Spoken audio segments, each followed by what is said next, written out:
The next Philosophy Portal course focuses on Hegel's philosophy of right, a text which represents Hegel's most mature political notion of rights.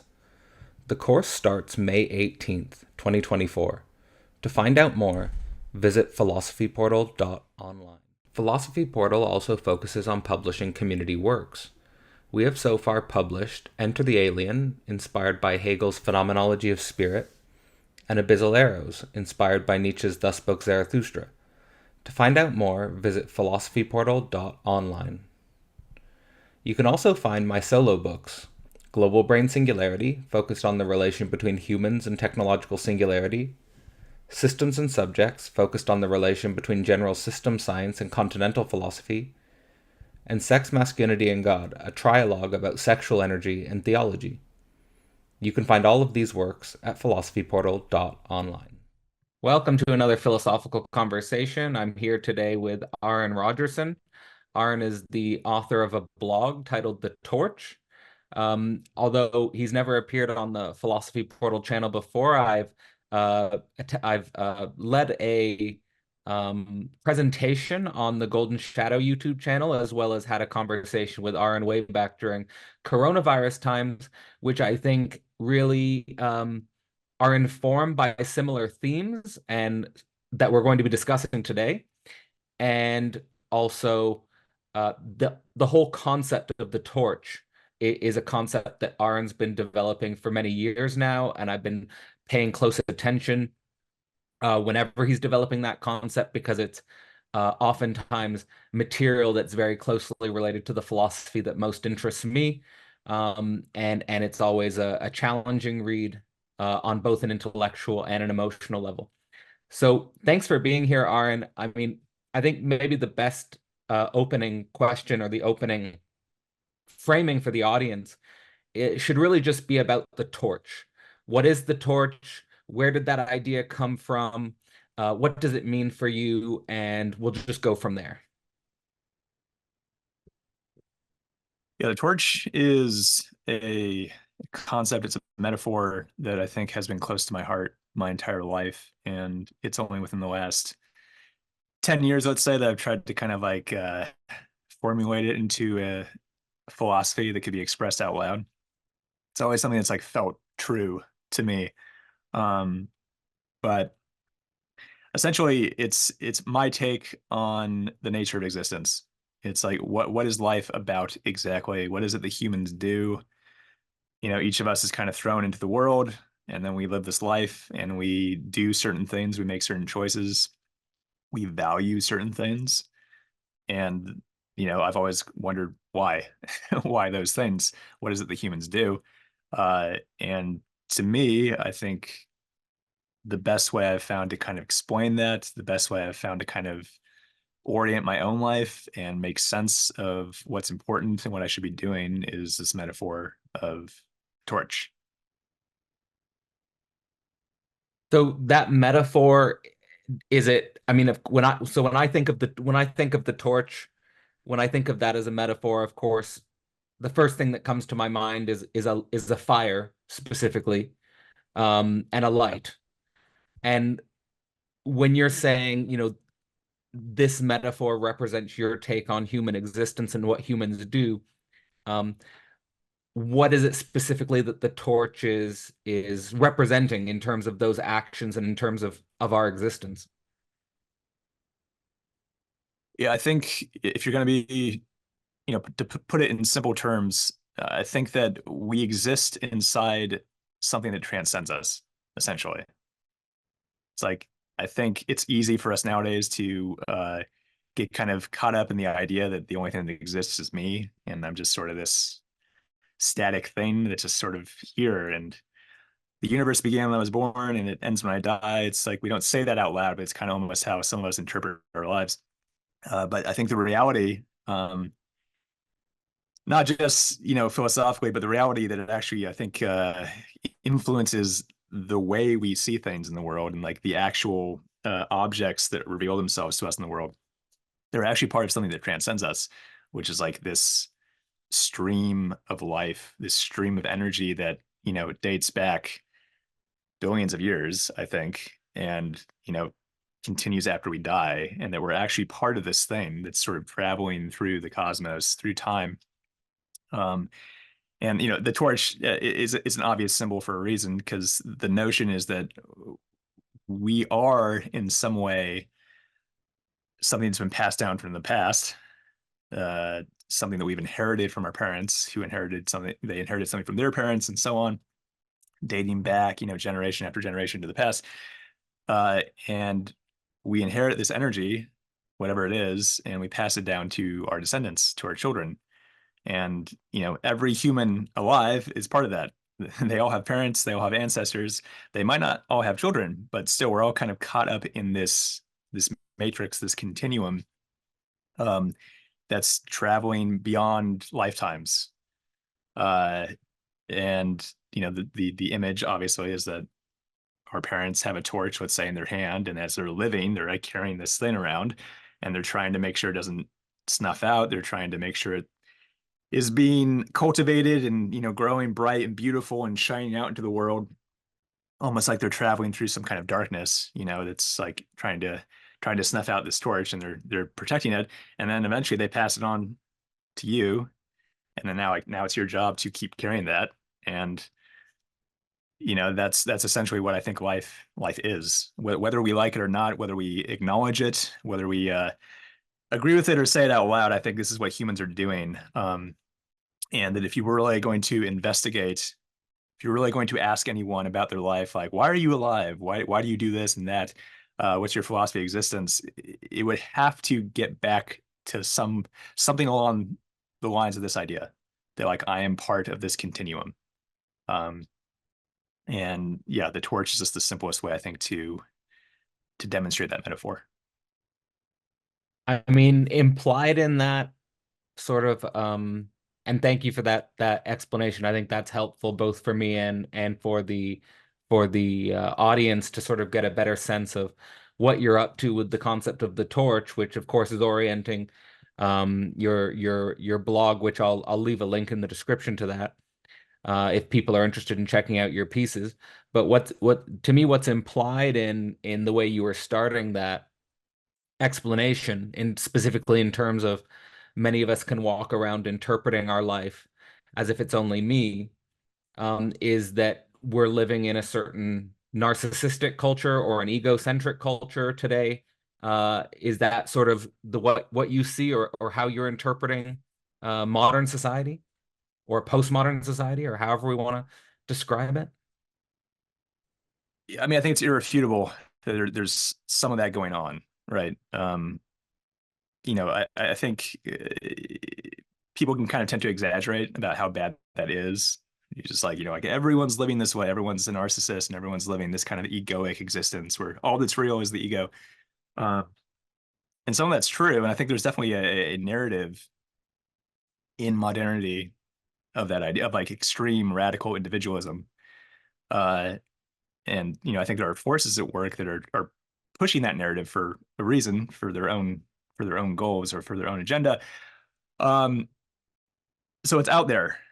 Um, and some of that is a natural human, say, conscious um, result of our situation, of the way that we exist. I think if you're just simply thrown into the world and you're not really inheriting a strong culture from the past, maybe the culture of your ancestors is gone, and you're just kind of thrown into like consumerism, politics, in this like urban environment. It's like it's hard to grasp anything other than this sort of like solipsism, or this kind of like egoic narcissism of like, okay, I guess like all that is me, and I just sort of am here, and I guess the point is to like enjoy myself and experience as much as possible, observe as much as possible, and then eventually I disappear, but I'm not going to think about that.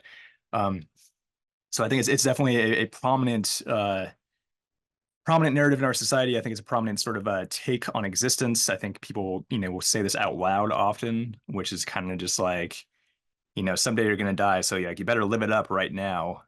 Like that's a common way, a common attitude I think that people have. And I don't think they actually really believe it.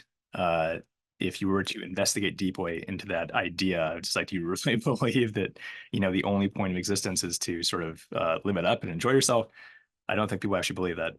But it is sort of what is kind of agreed upon. People look around each other and they nod and agree that kind of this is like what life is about, because they don't have like a better narrative to express. And if they were going to get deeper into their own existence, it might get too terrifying, it might get too heavy, it might get too complex, and that can be kind of scary. So definitely the philosophy of the torch in my mind is certainly something that's trying to kind of flip that on its head.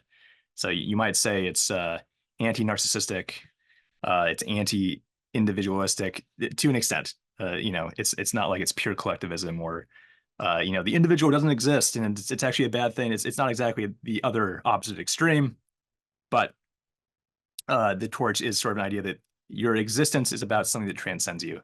This body, this lifetime is not everything. You're part of something that is older than you and will live longer than you. And that if you actually want to live a good, meaningful life, you should try to embrace that. And you'll find that a lot of your instincts, a lot of your drives, a lot of your feelings will actually fall into place in this really meaningful, nice way if you start to live that way, which is like, there's something out there greater than me. So that's what I believe, at least. I really appreciate that, and specifically this keeping it in the dialectic of the individual and the collective. I like that it's not just a collectivist notion over. I think we can go in one extreme over the other. So I also appreciate that it's kept in this sort of dialectical relation. What's coming to my mind is that Freud would use the metaphor of more of a river to describe the libido, and then he would come up with this, the idea of a dam, that the river of the libido can get dammed up, and this would be like repression. But Okay. with your narrative, something even that's producing different thoughts is coming to my mind, which is you just get this idea of it. I want to connect the idea of the torch to the libido, like that the torch is maybe an alternative model for dealing with libido as opposed to the river dam model.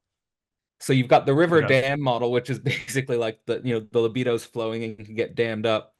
But I just want to inquire as to whether or not the torch for you symbolizes something like the passing, like the an understanding of libido that's intergenerational, basically. That what we're and what also your metaphor inspires to my mind is not so much the damming up of libido, but the possibility of mm,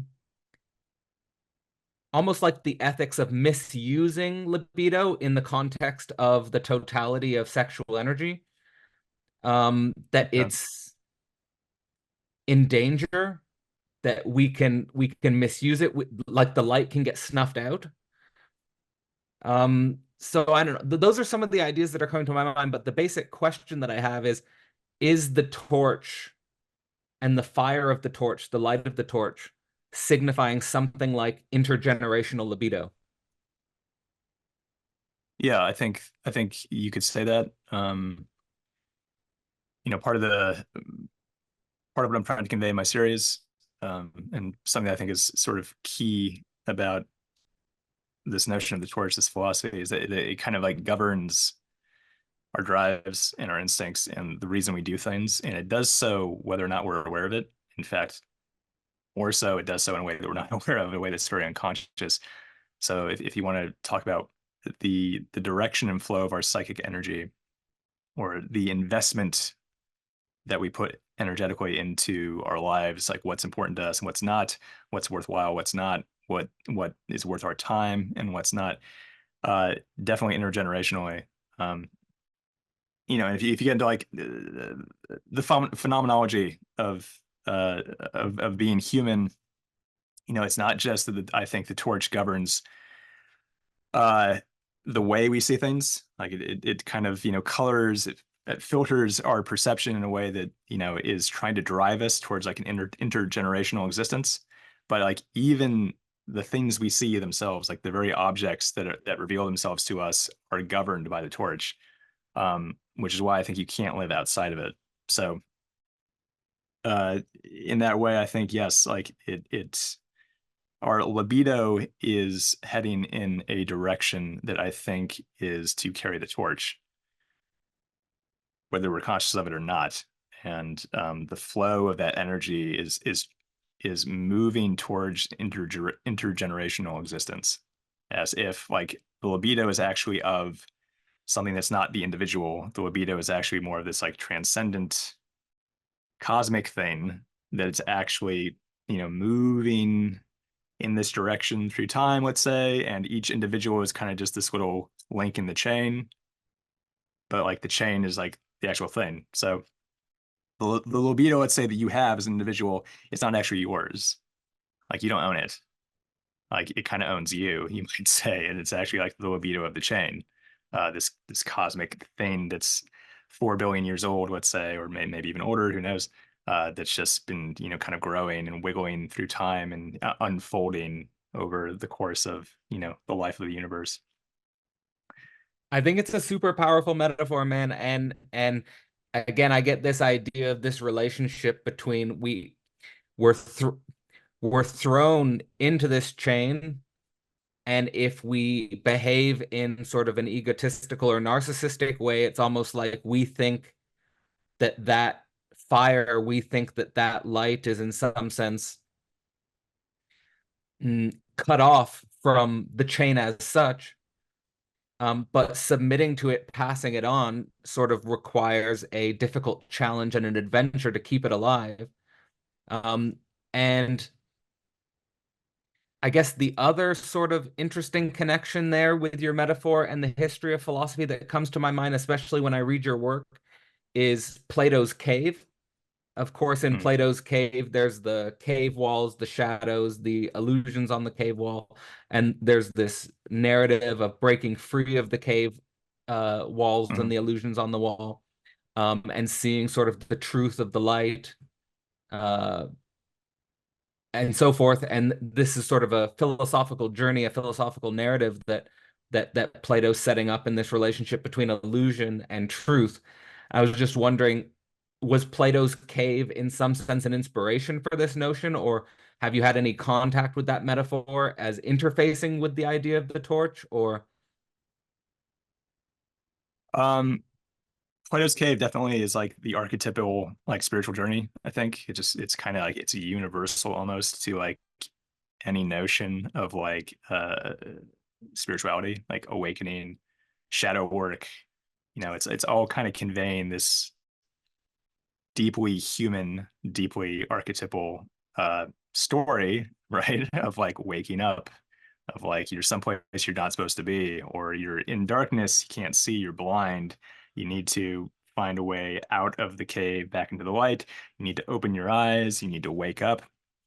Obviously, the torch, it's almost like same thing. It's like I'm saying, like you need to pick up the torch and find your way out of the shadowlands. Like, so I wouldn't say that I thought very deeply on Plato's Cave before embarking upon this idea or this series. It hadn't really occurred to me, but like obviously it's in there, like for sure, but it's in there in the way that it's like it's in everyone's, I think, spiritual story in some way. If you want to, people use different words to express it, but everyone is sort of describing like I was someplace that I shouldn't have been that was kind of shrouded in darkness, and I'm trying to find my way back into the light, right?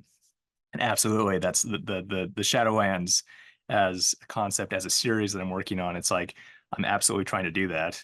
It's like, hey, reader, you're in a dark cave. You don't realize it. Follow me, and we'll make it out to a place where you'll see the lights, and you'll pick up the torch, and you'll be out of the Shadowlands, and in this sort of metaphorical or spiritual promised land or paradise or something like that, for sure. so maybe we should unpack that a little bit. What is the role and the relationship between the torch and the Shadowlands, and how do you conceptualize this? And then it's sort of an added question to that, just based on what you're just saying. Um, are you trying to get people to follow you literally, or is it more metaphor? Like, when you say follow me, what does that mean to you? Sure.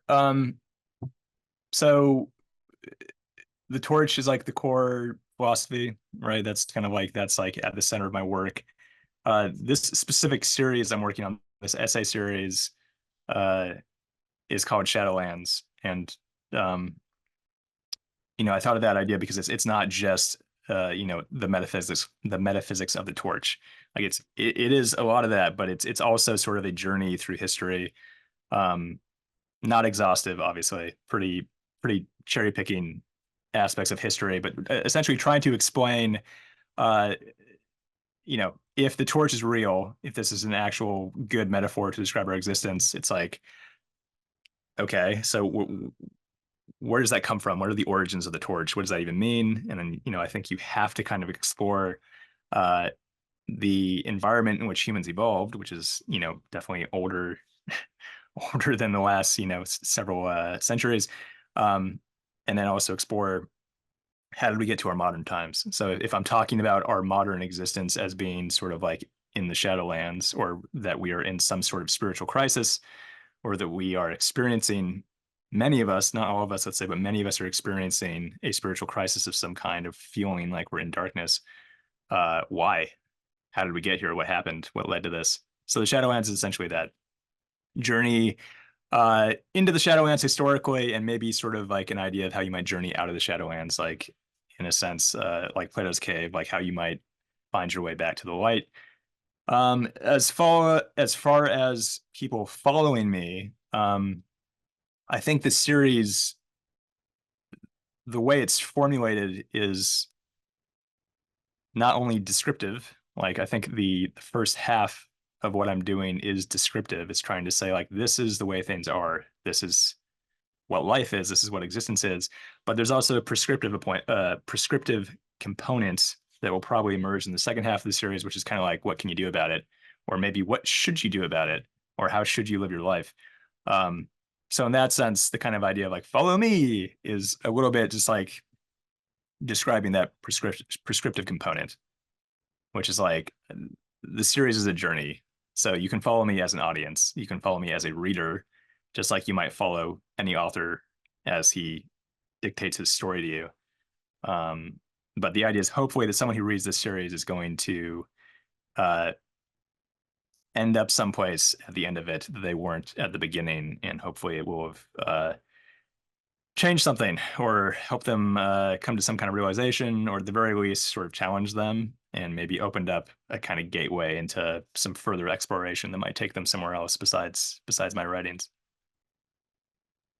That's super clear. And where I'm relating here is that I often say in my projects, specifically Philosophy Portal, that I'm trying to learn how to be an intergenerational mind, both as a teacher and a student. So, in terms of how I interact with guys who are much younger than me, and how I interact with guys who are much older than me, men and women. Hmm. But in the context of Philosophy Portal, it's predominantly other guys. Um, Yeah. and trying to make that an active present thing. Like I'm not talking about that abstractly. I'm talking about that in terms of the actual concrete relations that I'm embedded in. When you are saying follow me, I know this is not, and you're stating explicitly, it's not following you specifically, but is it moving from a more egocentric, narcissistic position in relationship to the torch towards a more intergenerational understanding of the torch? Is that what following entails? Yeah, I think so. If you had to break it down, if you had to reduce the theme as much as possible, it might be that, is like go from your egoic, narcissistic point of view to one that's intergenerational. And that if you do so, life will get better for you. Okay. And then a further distinction would be that intergenerationality might include having biological children, but not necessarily. That's what I pick up from your writing. And Mhm. what what rests on that difference for you? The difference between deciding to have children versus not deciding to have children in the context of shifting your mind state towards an intergenerational relationship to the torch. And there I might also Yeah, I want mean to these. bring up the connection to the distinction you make between the biological and the cultural dimensions of the torch. Yeah, like I said, I think the cultural component is pretty key to my ideas, and I think it's one of the reasons I think that people tend to scoff at ideas like this or kind of roll their eyes at sort of philosophies like this. Is like when you start talking about it, everyone, not everyone, sorry, but many people that I've tried to convey these ideas to in person, like friends and family, for instance, uh, they often scoff at it because it sounds too reductive, they say. It's like, well, like life can't just be about having babies. Like, like what are you saying? Like men should just go to sperm banks and just donate all their sperm and like that's the meaning of life. Like too reductive. But it's like, no, you misunderstand. First of all, just the idea of having children is not simple in any means. It's like quite complex. And there's a whole world there that unfolds in front of you once you have kids, I think, that you can't possibly understand until you do. And the spiritual complexity of that is so deep and multi-layered, and you'll unpack it for the rest of your life. But the point is, I'm not just saying have kids. The point is like there's a cultural component to human existence. There's a cultural matrix that we're all embedded in that is, I think nowadays, you might say it's like it's just as integral to our existence as the biological component. It might even be more integral to our existence now. It's hard to say. I mean, big questions like you'd have to go really deep about that to be like, what does that mean? But I think certainly having children is part of what humans do, and it has to be. I don't think we can get away with the idea of like, oh, children are obsolete now. Let's just move on without them. It's like, well, no, I mean they're clearly like very core to our existence and to our entire sense of reality, and our entire world is founded upon the next generation that keeps coming. But there's a huge cultural matrix that we're embedded in, and I think that even if you're not going to have kids, you can live in a way in which you're investing in the future, and you can live in a way when you're not where you're not investing in the future, and where you're just like don't give a fuck.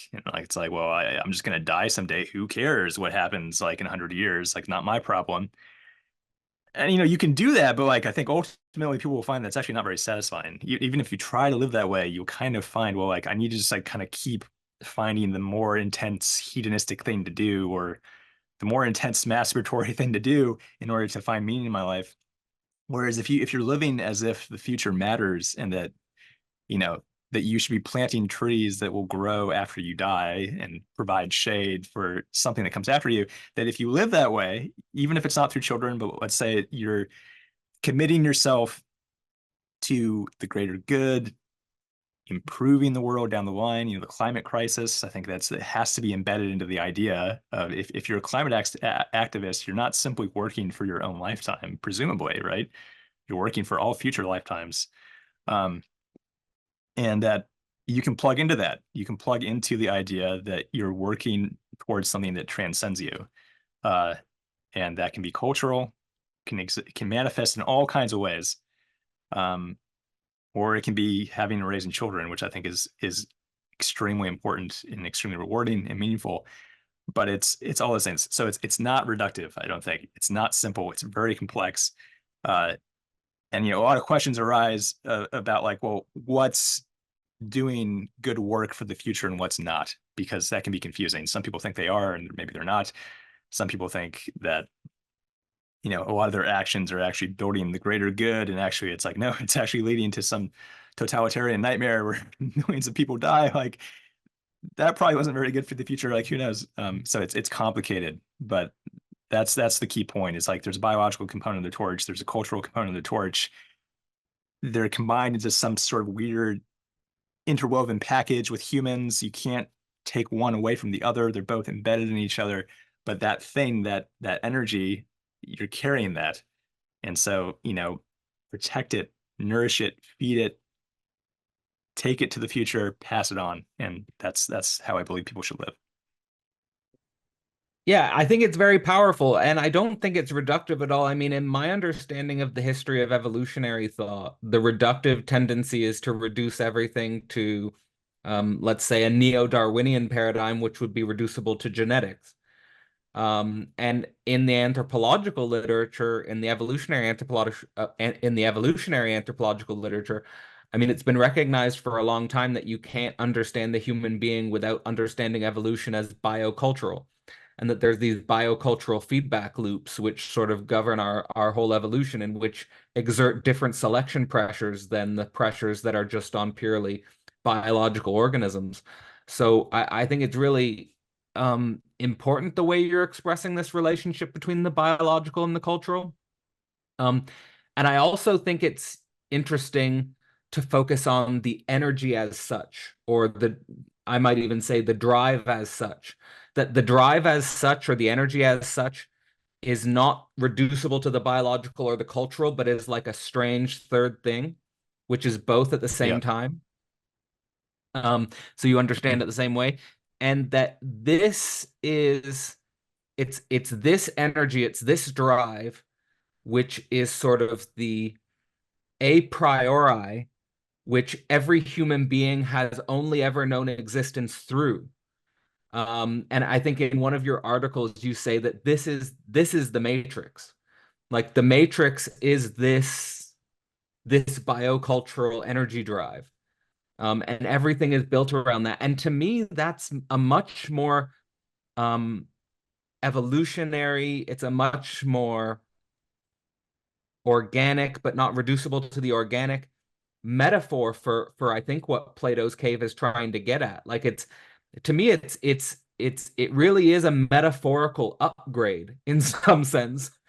In my thinking from what Plato's trying to say in some sense. I don't know if that's going too far, but um maybe we could talk a little bit about how you understand the interaction between the biological and the cultural, because um and maybe the first question would be, in the interaction between the biological and the cultural, how do you think it's changed, or how do you think it's changed historically over time? Because my understanding is that historically over time there's been a significant transformation in the relationship between the two. But I'd love to get your perspective on how you understand that. For sure. So yeah, as you say, like I agree that it's a biocultural energy. It's kind of like I call it like a package. It's like a bundling of like these different things that are sort of hard to disentangle. It's like the genetic component of humanity and the cultural component. Where does one end and one begin? It's like, well, it's really hard to say. It's like they're definitely interwoven. And I think you can see that illustrated pretty clearly in the way that humans behave and how they've always behaved, I would say, at least for the last like 200,000 years, let's say. I mean, we can't go back in time and see, but, it seems pretty clear that, uh, you know, humans don't behave exactly like some weird beast that just wants to fuck everything, and like that's it. It's like they're just trying to like have sex as much as possible, and that's all that humans do. It's like clearly not. It's like clearly not how humans behave. And if you look at the evolutionary story of humans, like there's the idea that humans, what makes them what they are is sort of this what I call what I'm referring to as techni. I like the idea that like what makes humans humans is techni, which is the sense that like they stop being monkeys the moment they start recognizing objects in the world. And if you recognize an object in the world, you can take it and manipulate it and turn it into something. And suddenly you can take what was part of the scenery is now like a stick, and you can make a stick a weapon, or you can turn it into a chopstick or a toothpick, or you can turn it into a spear. You can build a house out of a lot of sticks. So the ability to create technology essentially is what makes humans what they are.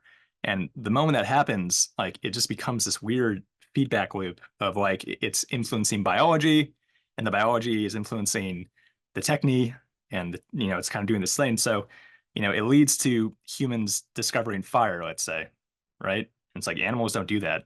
They discover fire and it becomes like this revolutionary thing. And once they discovered fire, because of their technological capability, because of consciousness, let's say, because of their ability to objectify the world, the fire leads to a different way of eating. And then the eating of this cooked meat affects their brains, and like it leads to like this biological change. And so they're evolving with techni at the same time. They create fire, fire changes the food, food changes their brain patterns, then they keep changing. So it's like this kind of weird thing that's becoming interwoven over time, and it's so wrapped up now that it's hard to say when where one begins and one ends. So you know, even now, if you look around you, it's like humans are overwhelmingly preoccupied with cultural, like the cultural matrix, with cultural artifacts. Uh, Humans still like sex, they still like fucking, but it's like they clearly not restricted to that. It's not just about having babies. Like it's clearly about all kind of like what are we doing now? Like why are we even like talking on Zoom about philosophy? It's like that's pretty weird. It's like, are you and Cadell going to make babies from this? It's like, obviously not. And yet we're both very driven to do this. Uh, and, you know, the entire explosion of the internet shows this is like people cannot get enough information. And what is that? It's like, it's an addiction. And the addiction is one to culture. People cannot help but like zone in on information rich resources and packages and stories and ritual. Is like they can't help but just be like, I need more of that, like put it in my brain. And like, you know, it's like humans are clearly prioritizing enculturation in ways that lead to maybe not having sex at all. It's like humans are prioritizing, like, I'm going to get more culture. I'm going to engage in cultural intercourse because it's so fucking good. And I'm not going to do any sort of genetic, like biological intercourse. I'm not going to have sex even because I'm so into the culture. And so it's like I feel like it's irrefutable, it's undeniable that this is a reality, that not just like something that we inherited, this capacity for culture, but like it's in our DNA now. Culture is like in our DNA. Language, speaking, the ability to formulate words and exchange them with other minds. Like culture is founded upon that ability, like the sharing of categories between minds. Like it's kind of what culture is, right? And clearly, you know, if you see a child be born, get to the age of 1 or 2, it's like they are immediately doing this. They're formulating words, they're getting language, and it's like it's in our blood now, the culture. So clearly interwoven. Um, I digress a bit. Maybe I kind of forgot the rest of your question. Well, I think so I think you're pointing towards the second part of the question, Yeah. which is so I think you were describing the way you see the fundamental relationship between the bio and the cultural, and then you were talking about the Yeah. evolution of that from the Hmm. discovery of our capacity to make tools, the discovery of fire, and the Yeah. development of that, and then pushing into this weird asymmetry where we're clearly not just fucking machines, or we're clearly not just only concerned about sexuality in the biological dimension, but we're even more preoccupied with the cultural dimension of sexuality. And Hmm. I think that's getting to the second part of the question where I'm interested in the historical dimension between the biocultural, meaning that it doesn't Hmm. seem to me that the biocultural is symmetrical. It doesn't seem to me that the biocultural is stably symmetrical, meaning like it doesn't give the feature of something that is just going like the thought experiment I've always ran, and this is actually the thought experiment that first motivated my doctoral thesis, is the idea that it's hard, while it's easy to imagine purely biological organisms reproducing themselves relatively stably over tens of millions, hundreds of millions of years. It's very difficult to imagine human civilization on a scale of 10 million years. Human civilizations like Egypt or Rome or China, these are entities that existed for thousands of years, but they didn't even exist for 10,000 years. Yeah. Right? So it's hard to imagine the biocultural existing for 10 million years, say. It's just a thought experiment. But what I'm trying to get at with that thought experiment is what you're pointing towards with this explosion of the cultural information. And we get so obsessed with the cultural information that some people can totally disconnect from the genetic transformation. And what's going on there? To me, that's just a mystery, but I'd love to know what you think about that. Yeah. So you know, obviously my series is partially getting into that. Because, you know, part of part of the shadowlands, part of a modern spiritual crisis, I think is what you're talking about, is essentially that um, you know techni emerges in the past, and the moment it emerges, it kind of has a mind of its own. Like we're formulating objects and we're building tools and stuff. And it's like, ooh, look at these cool things that we can do to the environment now.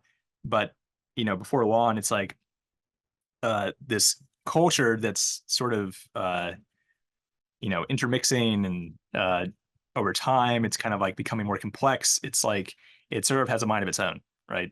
And before you know it, you have this like weird technological machine that supposedly is owned by humans, created by humans. It's like kind of, but like it's clearly gotten to a point over time. And I think this has been going on, for thousands of years. I don't think this is even just like a recent thing, but it gets to a point where it's sort of by its own life force, you might say, is sort of organizing humans into little cells, like cogs in this great machine. And so the machine is becoming more complex over time.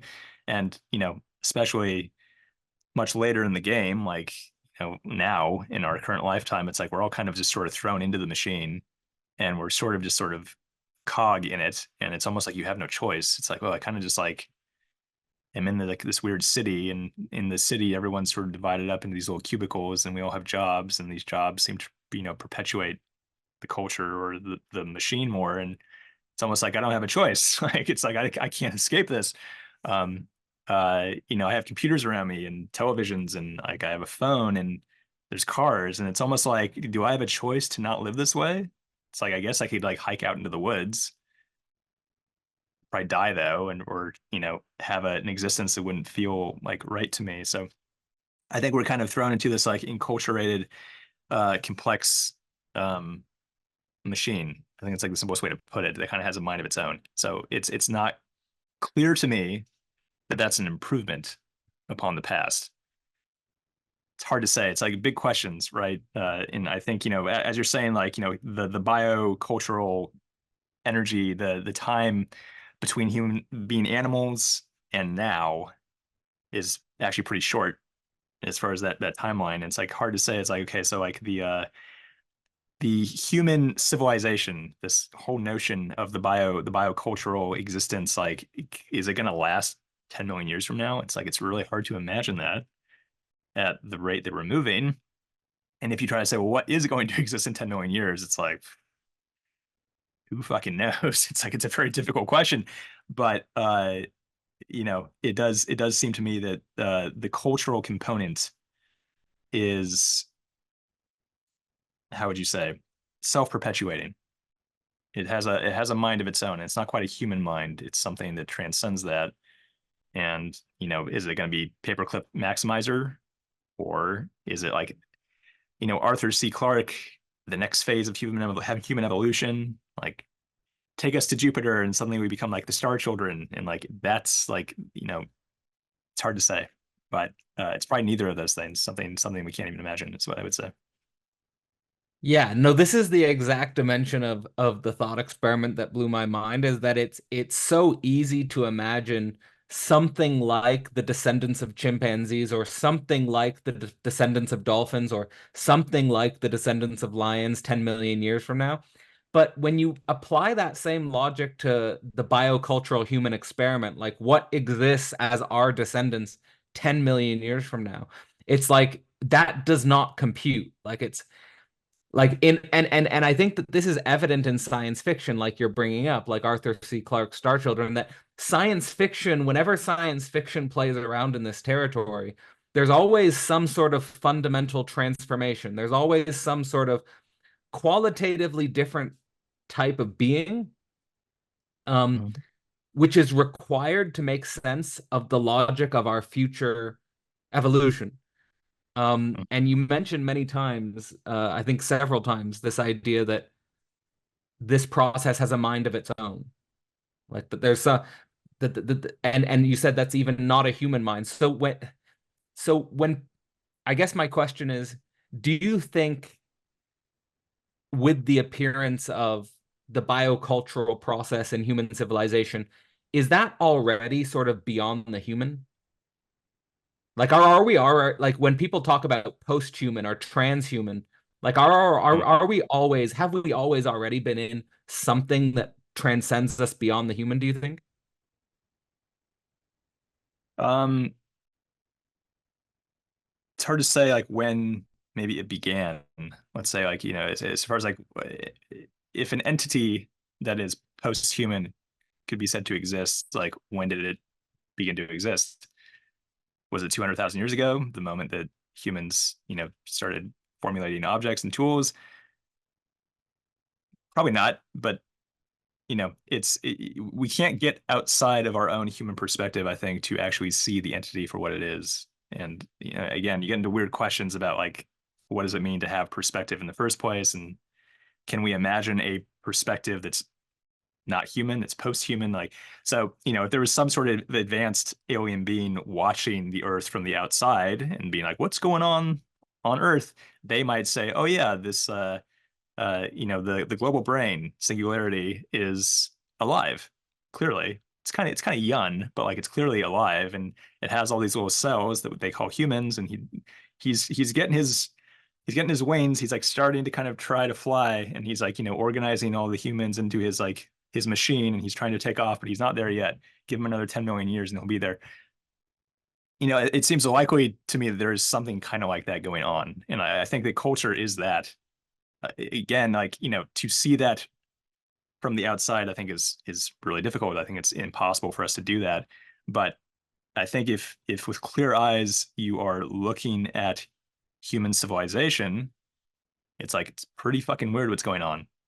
It's like it's kind of like it sounds a little extreme, but like I think that you could say that like everyone on Earth is kind of living a life that they don't want to live exactly.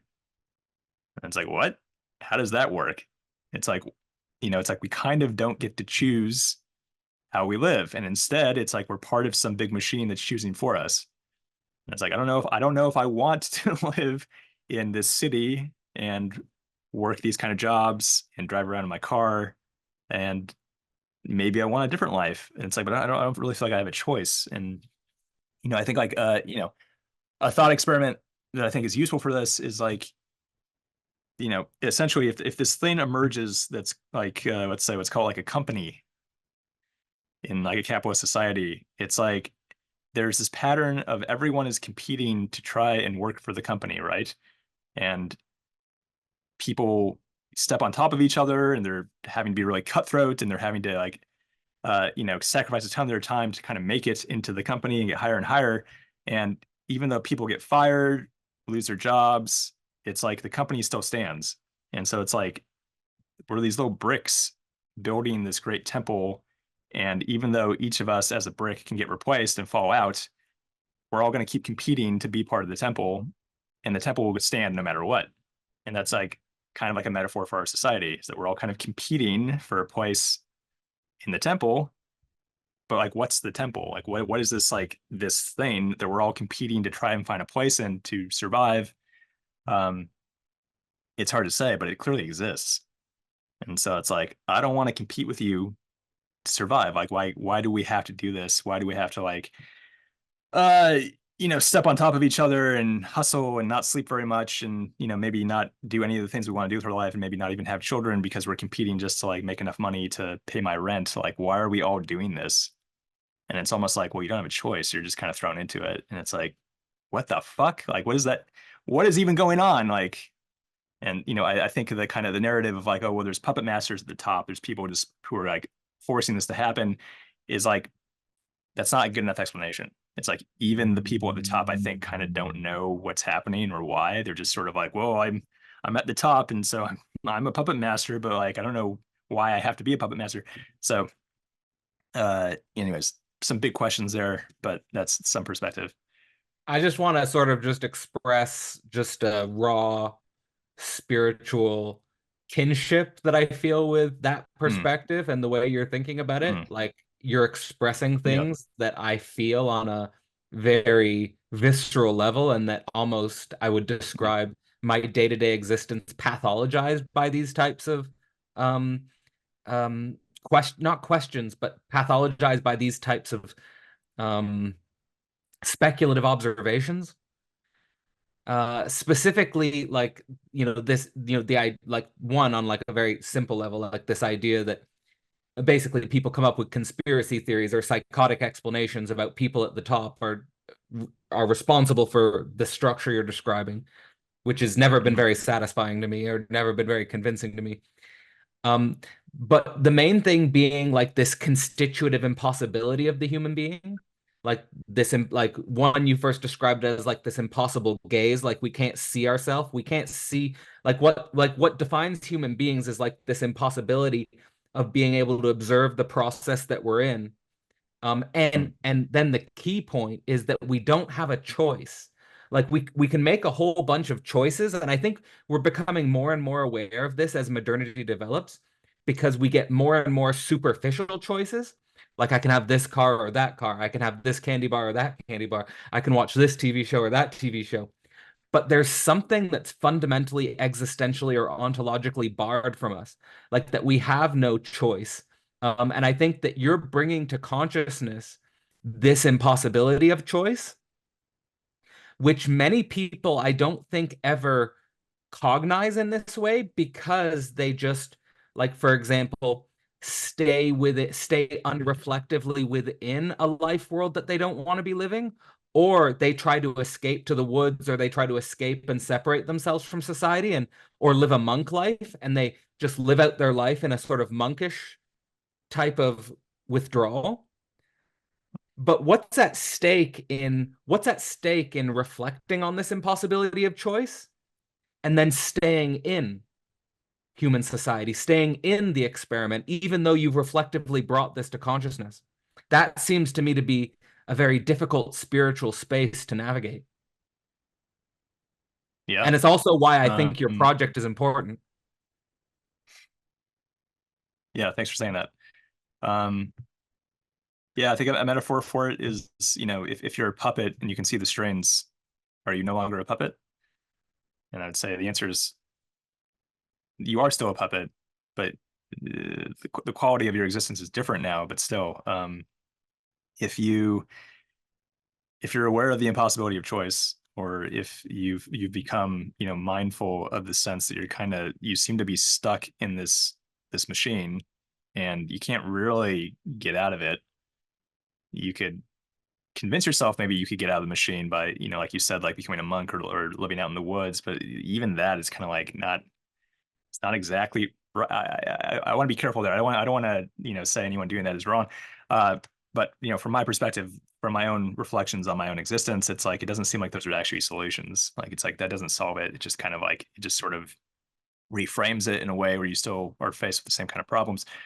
So there is a sense that like I sort of feel like I'm again, it brings up the puppet master idea. I don't want to play on that too much, but if you look at your own existence, it's kind of like I seem to be, first of all, following a script that I have no choice in, which is I'm human. Okay. And like my entire phenomenology and all my drives and my libido are all they seem to be pre-written. Okay. Like, I'm aware of that. So there's that sense of the puppet strings, but there's also the cultural matrix that we're embedded in, and the stratified society that we're embedded in that we don't really get to choose. And once you become aware of that, what do you do? Do you change your life based on those ideas and that awareness?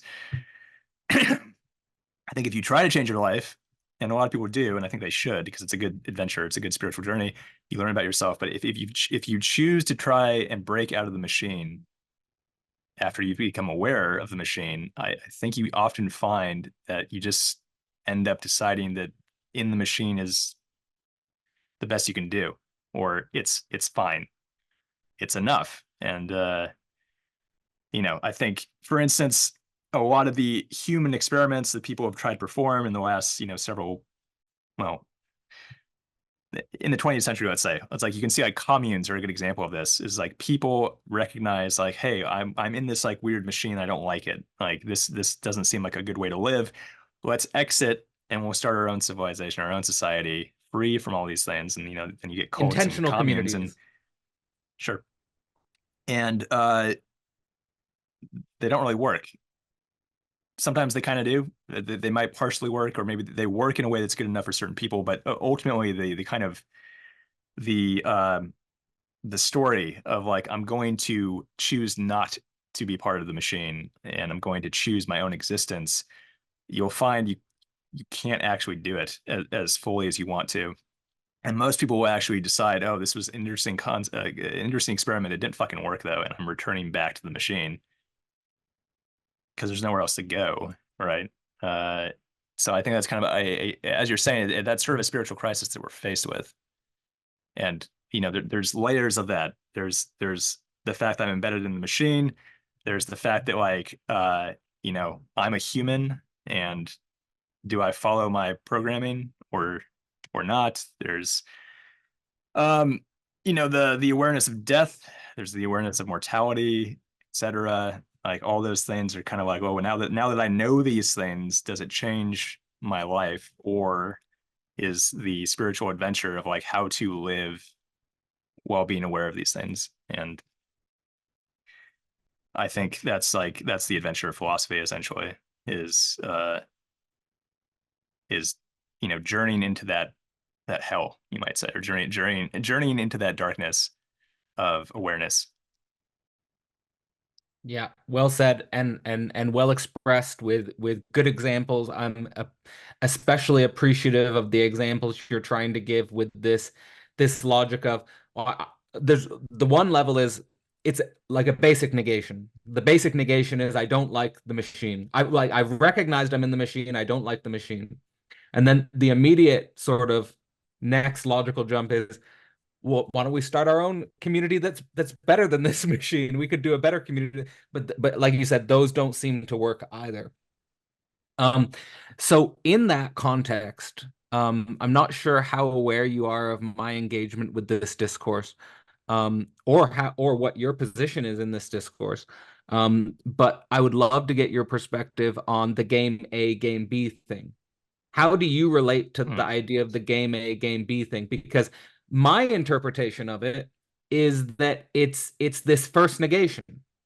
Like it's game A is bad, it's the machine, and let's build a better intentional community or intentional communities which are operating on different logics, which will outcompete game A, but with a higher order cooperative logic. And my intuition is that this is not the right way to conceptualize the situation.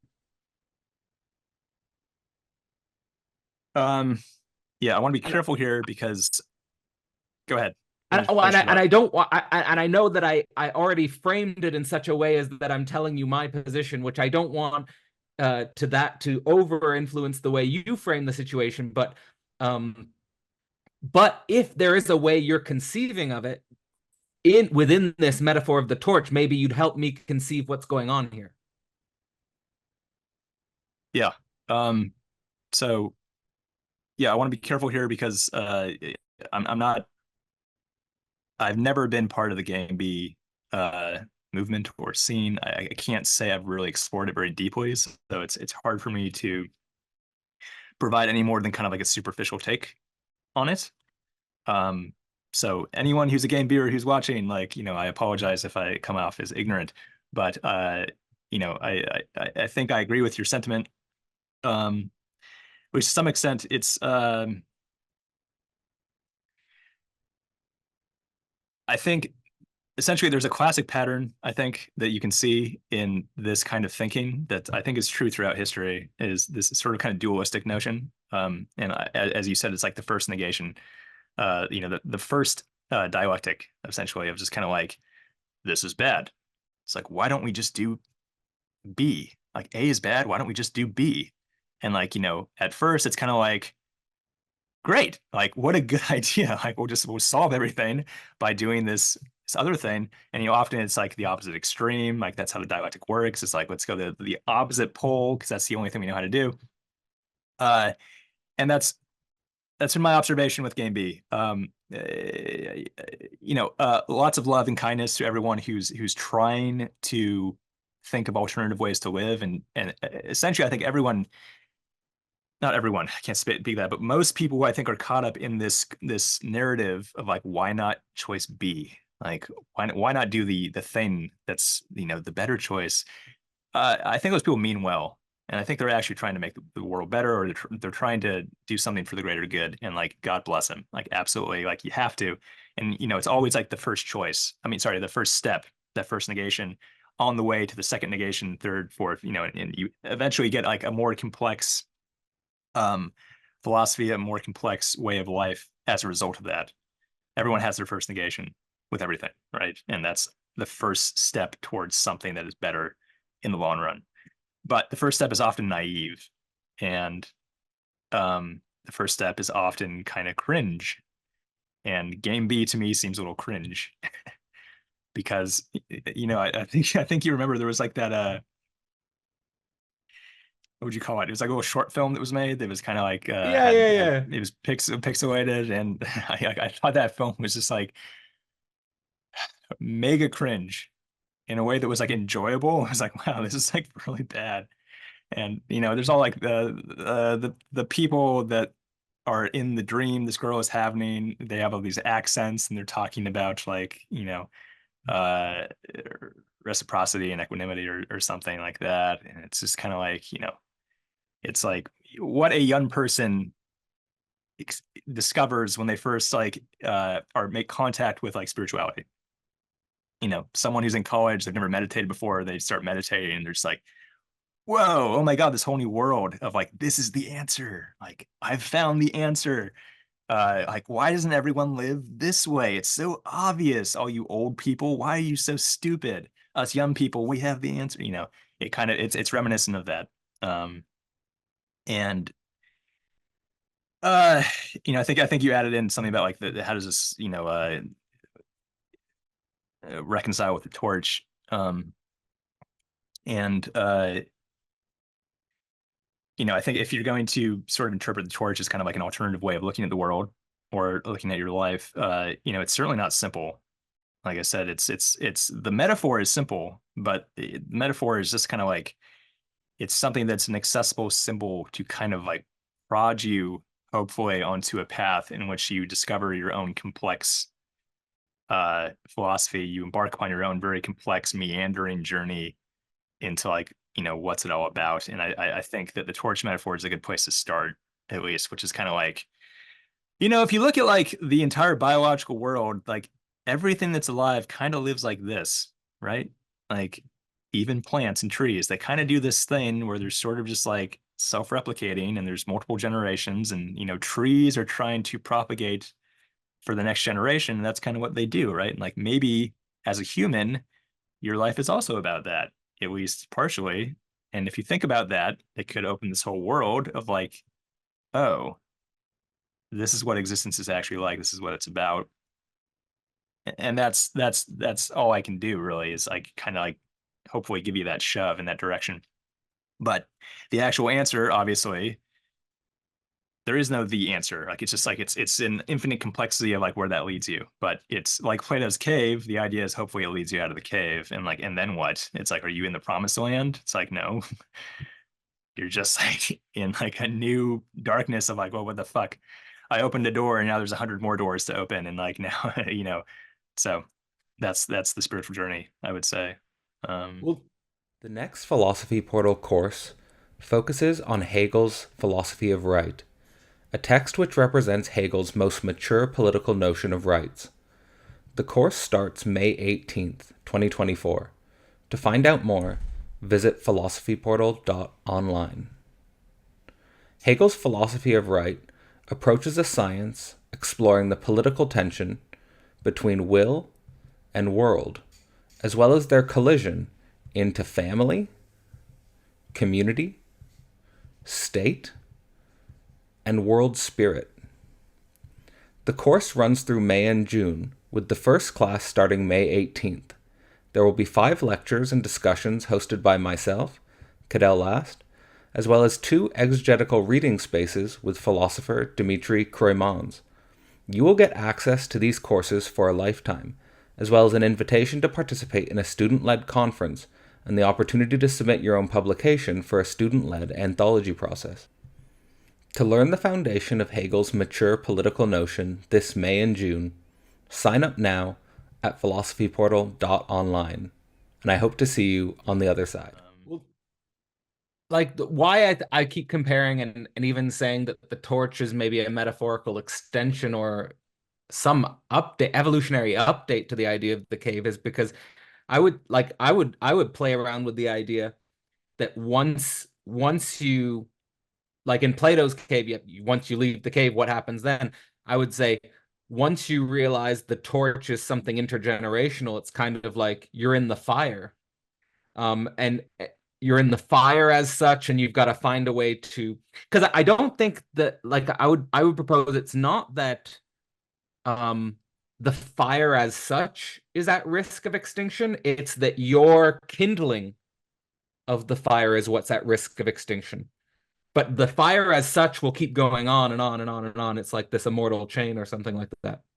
But then the way you kindle and the way you participate in that larger fire is at stake in this. And so let me throw like this is sort of the central idea that I've been playing with in my philosophy, and see how it actually was I'm not, I mean, it was partially motivated by what was going on in the game A-B thing, but certainly not totally. It's basically inspired by the logic of dialectics of A-B-ness. And it's not game A or game B, it's game A B.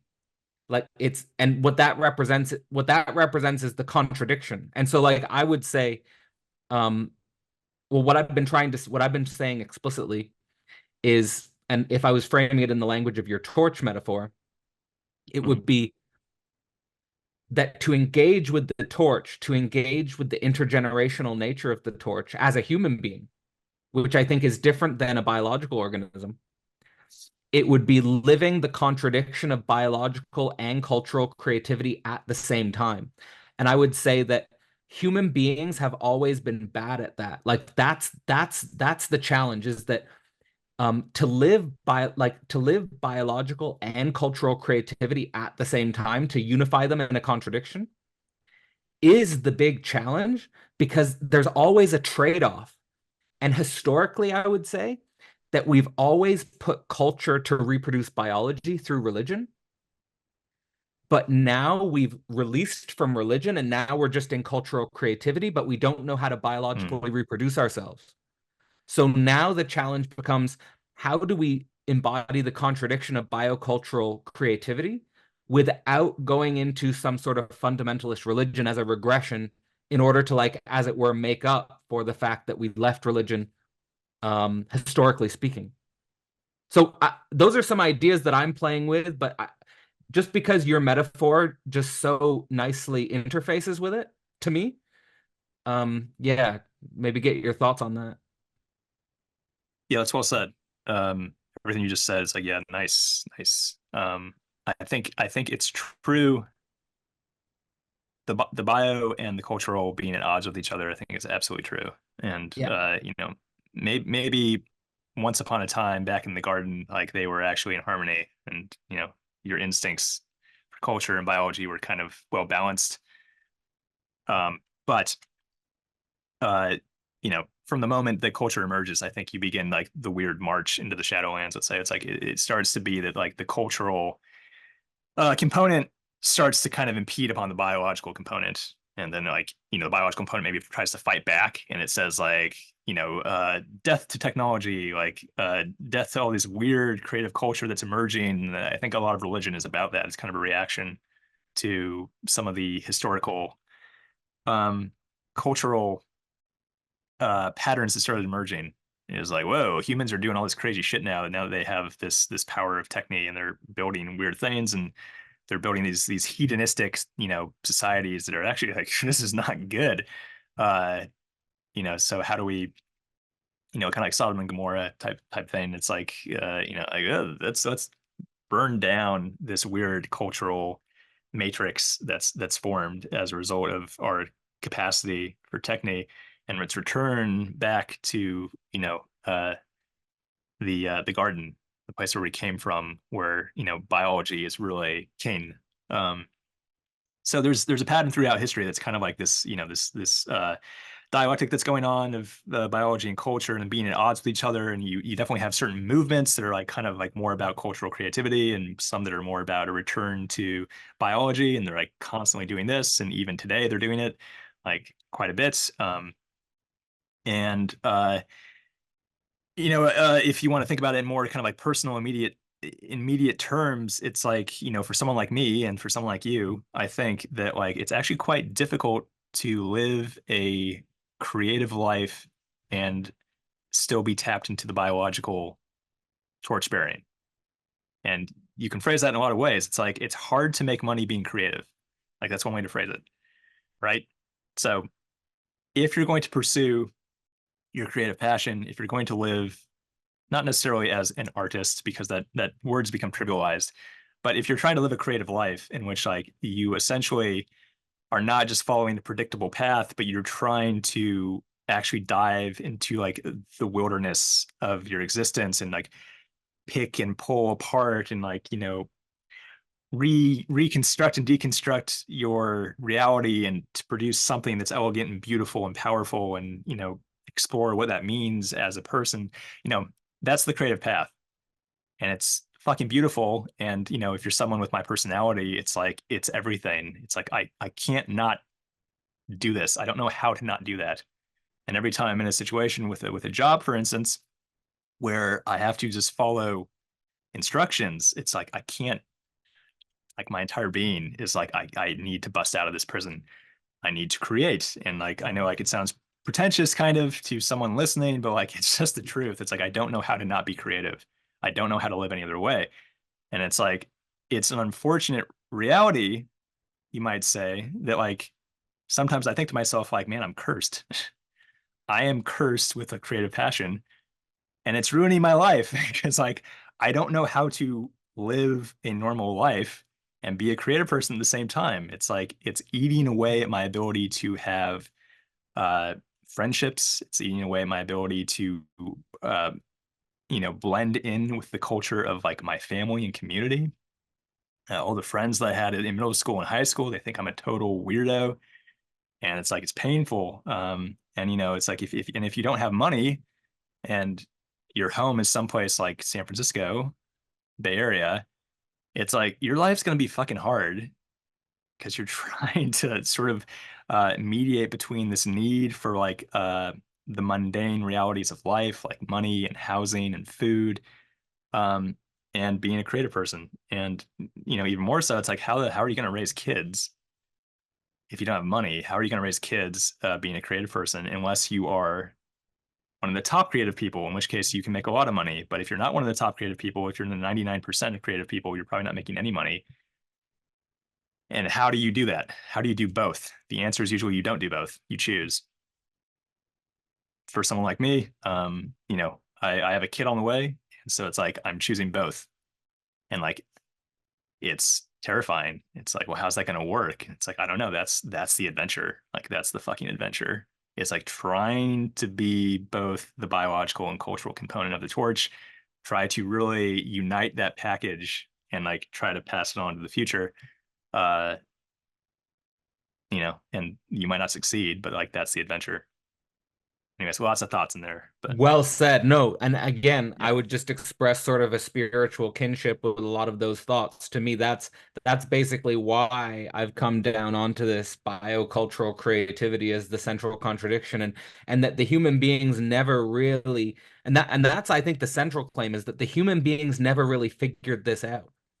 Which is why I think again your metaphor of the torch is really great because like you said, usually so what I mean is that the A B is the contradiction or the biocultural is the contradiction is that and that we've never figured this out is that usually people collapse into one or the other identity, right? Like I'm going to do the biological thing and that's my identity, and I get so much joy from being a father or a mother or raising a family that I can sort of take the hit of doing the job that I hate because it's giving me the income so that basically I can have a work-life balance so that I can do the work that I need to pay the bills, and then I can just give my time and energy to the kids and my partner or whatever.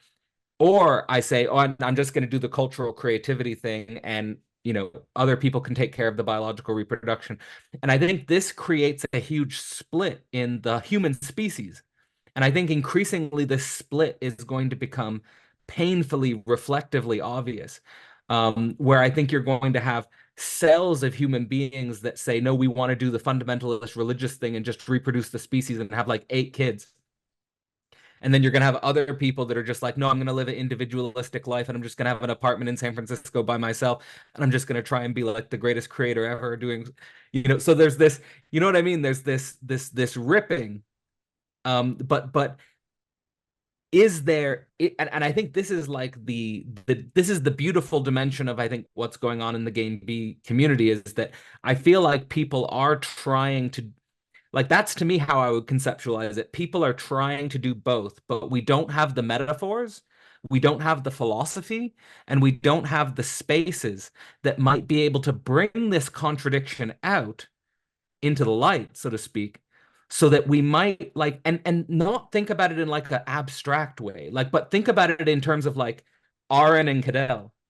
Like, you know what I mean? Like, our lives are this contradiction, and how do we do this? It's like a very, to me, this is what it's all about. Yeah. Yeah, I mean, the future is for synthesizers, I think, is a thought I've had often, is that like in this age of atomization, I think it's like really exacerbated by the internet. But people are splitting off into their own compartments, because it's natural to do so. But the synthesizers really hold the key to the future, I think, is like, can you find a way to bridge between compartments? And can you find a way to bridge between fundamentalist 8 children life and radical Burning Man artist living in San Francisco? It's like, is there some way to bridge those? Can you actually do both? And I think you can see that in a lot of important philosophical work, and definitely in the work I'm trying to do, is like, you could dive deep into one topic or one area, and in academia you're kind of forced to. And in a career or vocation, you kind of are forced to specialize, right? You have to choose kind of like one thing to do really, really well, as opposed to like the jack of all trades people are kind of screwed, because it's like, well, if you just do everything kind of well, you're not going to make any money. Why would anyone pay for you when they have a specialist they can pay for? So it's a challenge, but I think the synthesizers, the people who are capable of kind of unifying these disparate parts, both in a lifestyle, but also in a creative or philosophical way, show that everything is connected, and it's actually important to meet someplace in the middle. Like, the middle path is the way, I think, is a very important role to play in all domains. And I think it's like very rewarding. The people who will do that successfully will draw a lot of attention to themselves. And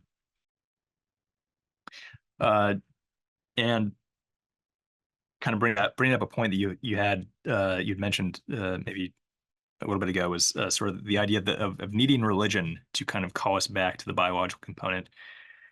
And because religion has become sort of unviable for any sort of let's say modern thinker, or someone who has some kind of like awareness of a more complex metaphysical reality, or understanding of science and evolution, whatever, the unviability of religion is something that I think a thing like the Torch can address. And that's like part of the project, is like, if you look at the themes of the Torch, if after I've maybe written out all my ideas, if you were to read through the entire thing, you would say, this kind of sounds like religion, right?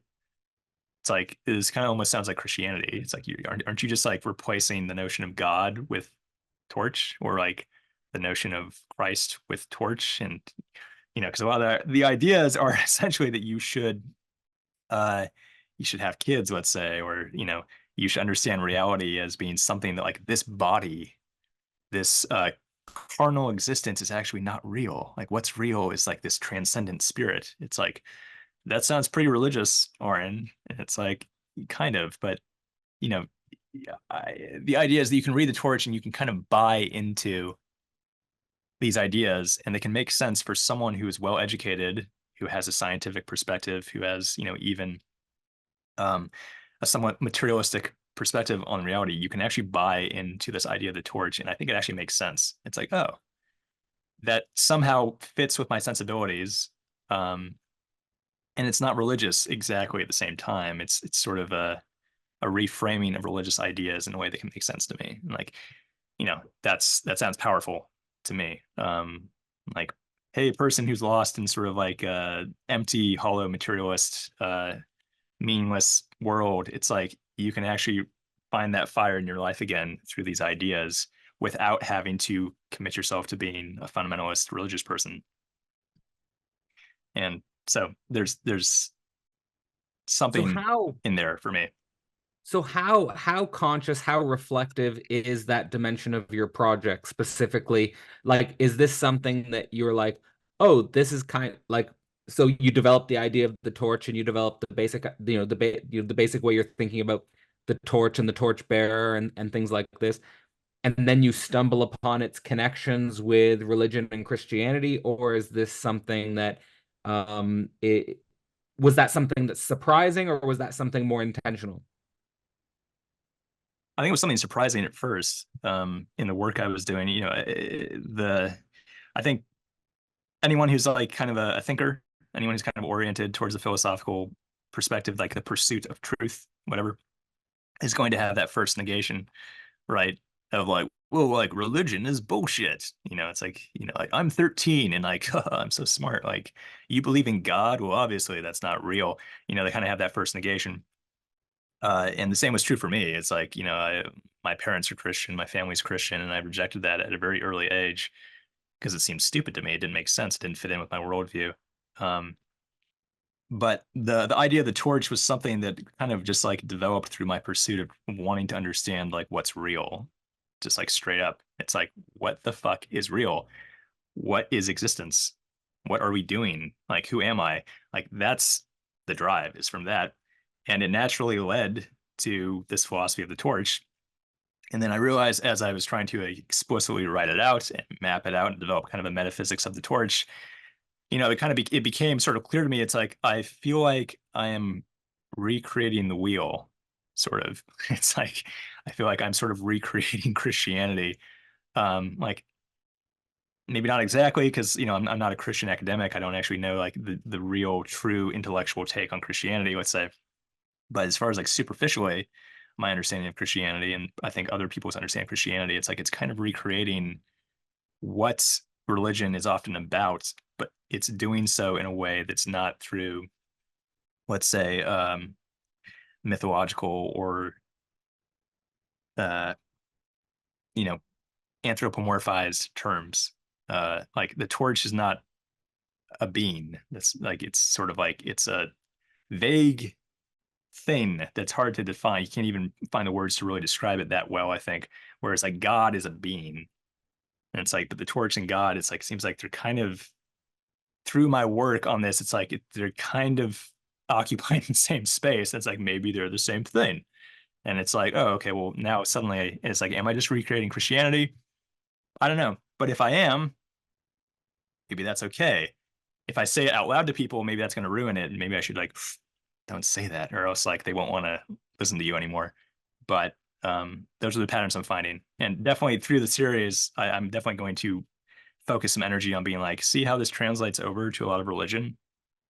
This is why, like the notion of like an afterlife, it actually kind of works in the sense that like, something transcends your lifetime. You want to invest in the future. Why would you do that? Unless there's some notion of an afterlife. It's like, well, it's not an afterlife. It's essentially that transcendent stream of energy that you're a part of transcends you. So after you die, it keeps going. It keeps living. It lives after you die. So making that bridge, I think, is important. And I think hopefully the discerning, smart viewer will be like, oh, interesting. That's an interesting bridge and not simply reject it because it sounds like religion. But, we'll see. I definitely think it's an interesting bridge, and I don't think it's. I mean, I think it's something that's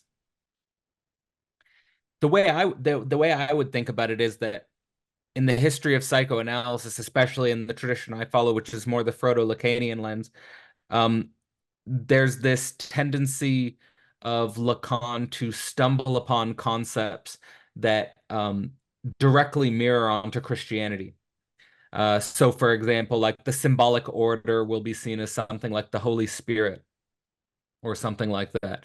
And even, you know, even for example, the idea of symbolic castration will be seen as something like original sin and your Christ-like disposition towards it. You know, something like that would come up. Mhm. The way I see what you're doing with the torch is, you know, also like the links to Plato, I think, are obvious, and then there's many people who would say Plato is the foundation. Plato is, at least in part, a philosophical foundation for Christianity. Oh yeah, for Um, sure. but you know, and you're thinking within the Western tradition, Christianity is certainly a fundamental part of the Western tradition. To me, I would see what you're doing as um, an evolutionary metaphysics, which is grounded in libido, which is reconceptualizing that process in a way that is not antagonistic with Christianity. Which Yeah. I mean, to me, I don't think, like you said, like I don't think we need to stay within the simplistic. I think we need to avoid both the childlike negation of Christianity, which is perhaps something that comes up in the new atheist movement, but we also have to avoid sort of like the fundamentalist, sort of overly rigid doctrinal interpretation of anyways. But I think that, you know, I think I see your project as not reducible to Christianity, but at the same time not antagonistic with Christianity. And another thing that I like about your project, and specifically what you're developing now with the shadowlands idea, maybe we could talk about it a bit, is specifically that you seem to be using in each article a movie from contemporary pop culture to explore the themes of the torch. And maybe we could go into why you're picking the movies that you're picking, and what each of those movies might represent for you. So you've brought up The Children of Men, great film. You've brought up The Tree of Life. I'm one of the people who would maybe have given it a 1 out of 10 on IMDb, but Yeah. but I also am critical of my own experience of that film. And then Mhm. 2001: A Space Odyssey. So maybe we could go into each of those if you could give us your sort of your relation to these films and what it means for the torch. Yeah. Sort of a style that I've developed in my creative writings over time. You might even call it like a signature that I think I like a lot is the bridge from mythos to logos, you might say. So essentially finding a way to connect a story to a profound philosophical idea. And that I think that um, you might call it a trick in some ways, because it's like a lot of audience members will pay closer attention to a story than they will to a complex intellectual concept. So it's a strategy, it's an argumentative strategy to start out with a myth, and that could be a movie or a TV show or a novel or a classical myth like Plato's Cave, or an allegory like Plato's Cave. I mean, um, but it's a style that I like, and I also find it's something that I'm good at, and that my mind goes towards is like bridging between seemingly disparate, unrelated things. And a way of doing that is like really popular, obvious movies that like everyone has seen, and this difficult philosophical concept, and trying to like smuggle the philosophical concept in through that film. So I think a lot of like serious creatives, serious academics, they might think themselves like above perhaps talking about something like Harry Potter or Star Wars or Lord of the Rings or even, the Marvel Cinematic Universe, whatever. But I just see them as tools. It's like, hey, you've seen Harry Potter, right? It's like, remember in the movie when this happens? It's kind of like this really complex, abstract idea. So it's a strategy, and I like it. It's fun. I like connecting pop culture to my philosophical work, and I'm good at it too. It's like I think I've realized I'm good at kind of finding these connections between things. Can I just say very quickly that Yeah, yeah, and I do want to go into the movies you are selecting, but yeah. to me the philosopher of our era, and this is just my perspective, but to me the philosopher Mm, of our era is Slavoj Žižek. And one of the things I mm, appreciate about Slavoj Žižek is that he does this. Like that's what he became big off of. He started mm, using he started using movies and literature as like a major philosophical device, like and mm, became sort of a master at cultural analysis through that mm, method. So I'm not saying that to I'm not saying that to reduce your work to that, but I'm just saying that it's not unprecedented for a major philosophical project to be using pop culture in this way. Although he did get a lot, and he does get a lot of resistance, and he does get in some sense, I think he thinks that he's taken less seriously because he does that. But to me, it's actually the power of his philosophy. So I just wanted to make that connection just to not because I don't think you should delegitimize your work because you're using that method. I think it's actually quite a powerful method. yeah, yeah. Thanks for saying that. Yeah, I mean, But specifically, let's go into like child like yeah, the Children of Men seems to be a really good one, a good window or a good lens into your project mm, specifically. mm, It's the most yeah, powerful one to me that you've used so far because maybe because it points well one the children of men in a movie that's pointing towards an apocalyptic scenario where basically there are no more children. And so it's getting specifically at this question of biological reproduction and how do this is how I would interpret, how do we as a society that is privileged cultural reproduction reintegrate biological reproduction um, into our larger life process. yeah. Um, Children of Men is a great movie, period. If you see it and you don't like it, I don't know what's wrong with you. I think it's like extremely well done, great action sequences. So awesome movie. But I think the themes underlying it, and it's almost kind of like sneaky. It's like I think people don't really realize the gravity of the themes underneath it. I just watched the movie and you're like, well, that was cool. But it's like it's heavy. And it's heavy in a way also because it reflects our reality. It's like the world Children of Men is not that far off. Um, it's an extreme version of it, but like all mythology, if it's effective, is sort of an exaggeration of reality, right? That's how you kind of illustrate points the best. Um, but Children of Men is the plot is infertility, right? So humanity becomes infertile in the near future, and because they become infertile, society collapses essentially around the world. And it's like the idea is that the overwhelming anxiety and terror of infertility of like, oh my God, there's no more babies, like there's no more children. And the movie takes place 18 years after that event. So like the youngest person is an adult, no more children. Right. The idea is that that creates like an overwhelming sense of anxiety that causes the entire civilization of humanity to collapse. And it's like, I think that's right. It's like, I think that's what would happen is just like people would not know what the fuck to do if we became infertile. Reality would stop making sense. There'd be no notion of future. Like the future's dead. What am I doing? Why am I even going to work? Like, what's the point? And, I don't think people realize the truth of that is that even if you're not having kids, you're sort of operating under the notion that someone else is having children, that there is a next generation coming. And so even if I'm a childless climate activist, for instance, it's like what I'm doing is for someone else's kids. Like it's for the future of humanity, even if it's not directly my literal direct descendants, it's someone else's descendants who is human.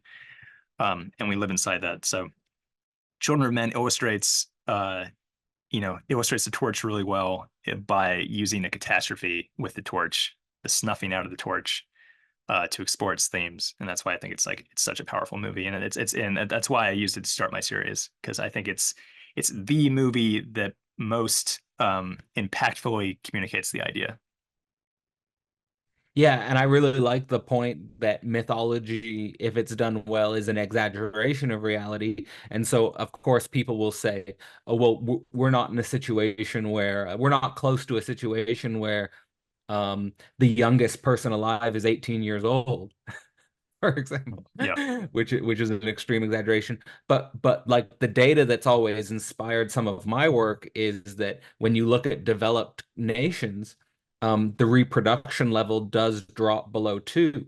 And there are some countries where the reproduction, where the fertility rate drops down to 1 in some cases, which could represent, metaphorical canaries in the coal mine of a larger trend where the human population, left to its own devices, does not choose to continue reproducing itself.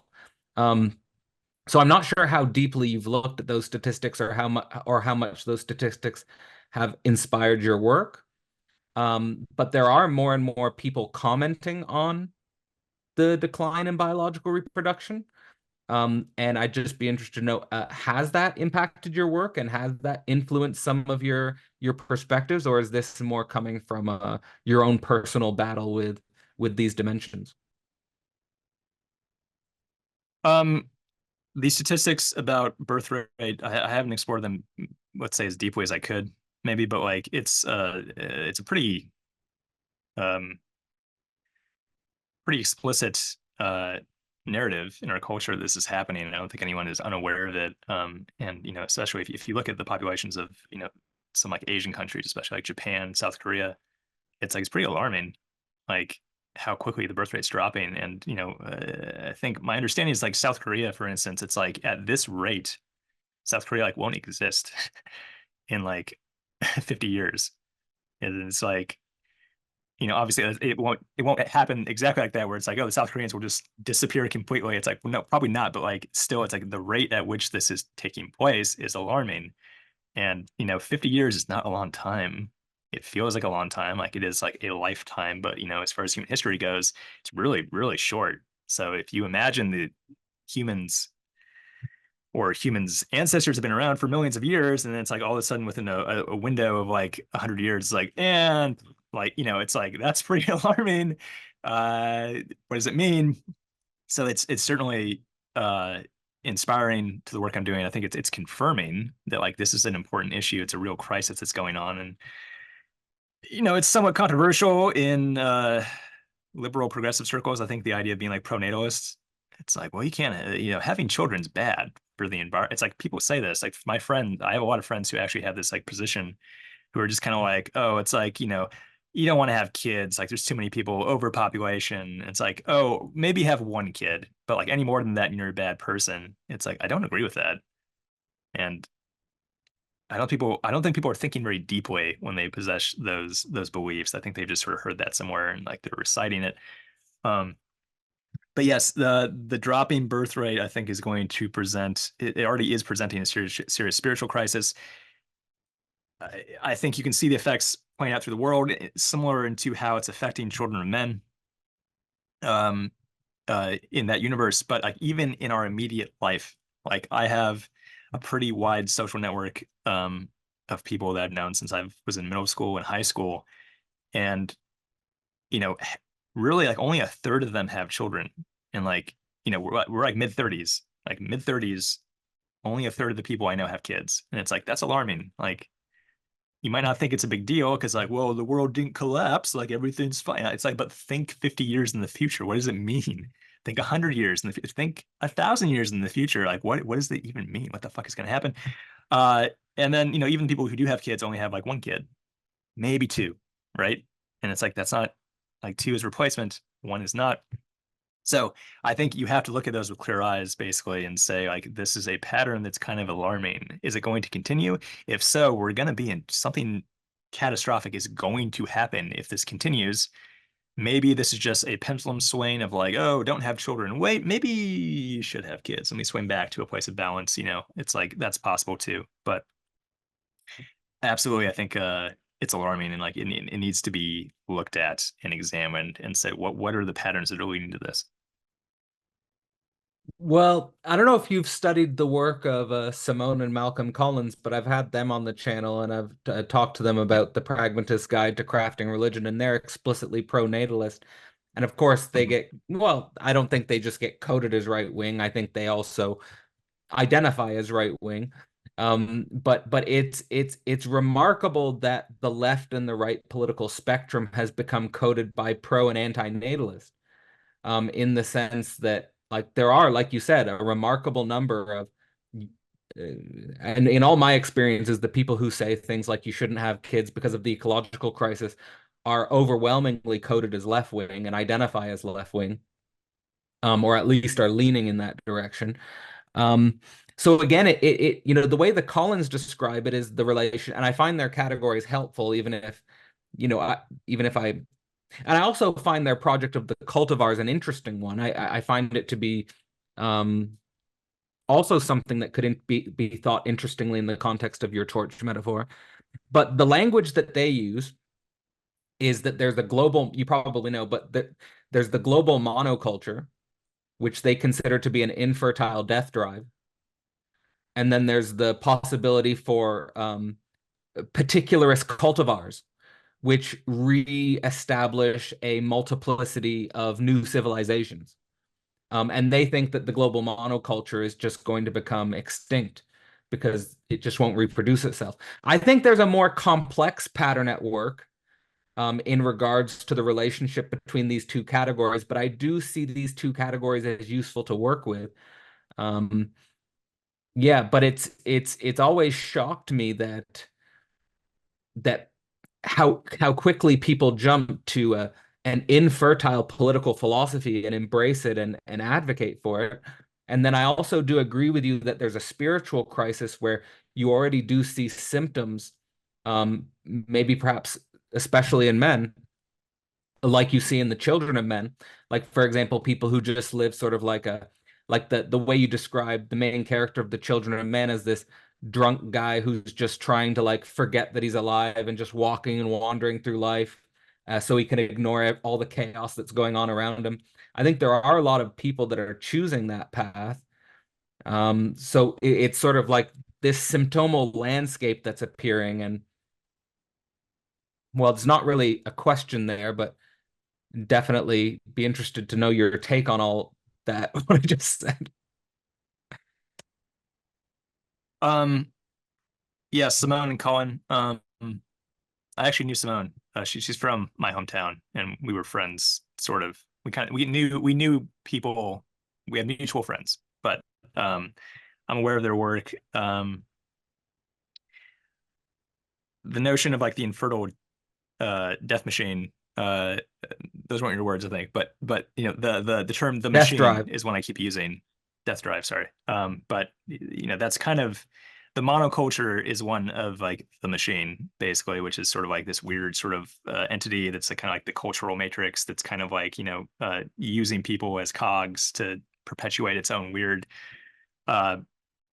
life force. And I think you see that that I think people talk about like the culture of modernity, or I think even sometimes they kind of refer to like the culture of whiteness. And I think what they're really talking about is like kind of like the culture of the machine, which is some sort of like strange, lifeless sort of consumerist, uh, weird religion, basically. That's like, if you don't have a strong culture that you come from, and if you don't like have a religion that you're a part of, and you don't have some legacy that you're inheriting, a strong cultural legacy that you're inheriting from the past, by default, you're going to adapt the culture of the machine, which is like the monoculture they're talking about, which is essentially, it's kind of like about like, what products do you like? What food do you like? What music do you like? Kind of stuff like that. It's like very superficial and shallow. Not to say that music's bad. I love music. I love movies, whatever. But there is kind of like the culture of modern success, which in some ways is like it's an absence of culture. It's kind of nothing. And more of people in the modern world are getting absorbed into that, including myself. It's like I don't have any sort of inheritance from my parents. It's culturally, it's mostly like, I'm Scottish. Okay, so like my people were from this island in like near the North Sea. What culture did I get from them? It's like, I don't fucking know. I don't think it exists anymore in my world. And so like, what is the culture that rushes into that vacuum? you might even say, what's the religion that rushes into that vacuum? It's like, it's the religion of the machine. It's kind of just like, my scriptures are like popular books and movies. The saints are like actors and, musicians. And, what are the rituals of this religion? It's like, you get drunk on Friday night. It's like, that's my religion. It's like, woo. It's like, oh, wow, it's so cool. And it's like, no, it's really not. It's just, it's kind of lame. And most people on the spiritual path realize that at some point, probably, hopefully, like in their, early 20s, but maybe later on, that like, I don't really, this culture just feels kind of like a non-culture. It feels like it's dead to me. And that's why it's like, it's at odds. It's in contrast with, the fundamentalist cultures that usually, if you go back far enough, like all the culture from the past kind of seems like that. Like a lot of it is really built around biological passing of the torch and kind of trying to counteract the effects of like this enculturation that robs people away from that. And so, any indigenous culture is going to be built around it, I think. Any culture of native peoples, tribal peoples is going to be built around sort of the biological passing of the torch. And so people are trying to return to that. And so you're having this bifurcation of like people who are like rushing to extremes. And one of them is like, rah, rah, rah, the machine, this thing that I'm part of. And that can often look like urbanite liberal culture, often politically as well. And then there's like the opposite often, which is like, okay, I'm gonna have like 10 kids and I'm going to, be really, really hostile to anything that resembles progressivism.